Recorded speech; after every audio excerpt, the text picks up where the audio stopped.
thought I'd bring this up, and you could probably bring up the story on your Instagram page. There's actually a photo of you with the man, the myth, the legend himself, Mr. George Lucas. How did you meet Yes. George Lucas? George Lucas was scheduled to have a panel for the Blu-ray of the Star Wars saga. I did not make it just for the fact that because people were basically camping out to fall in line for that panel. So it was like, there's no way I'm going to camp out for that, you know? So fast forward to, I think it was the third season of the Clone Wars. They had an announcement like on one of the, I think it was the force.net back then. And they were saying like, if any fan, fans in the Bay Area would like to visit and basically check out a screening of one of the Clone Wars seasons. So for this one where I met George Lucas, I got to go there with my buddy Sean and my wife. So when we went there, it was funny because like before we go to the parking garage, security's there. When I pull up to security, the security was like, "Oh, filmmaker Mike," and I was like, "Oh my god, this is crazy." Knowing that Katie Lucas was going to be there, I was telling my buddy Sean and my wife, like,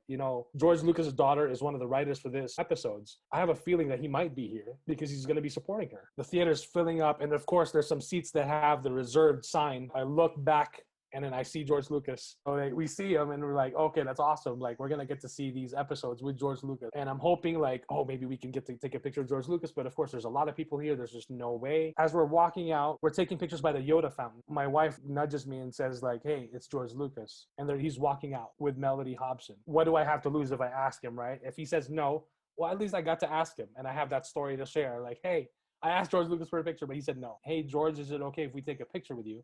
So he looks at us and he kind of looks back and he says, okay, we'll just got to do it real quick before, a lot of other people like swarm over. Otherwise, we'll never be able to leave. So, and Melody Hobson was the one who actually took that picture. And Melody Hobson even said, he doesn't usually do this.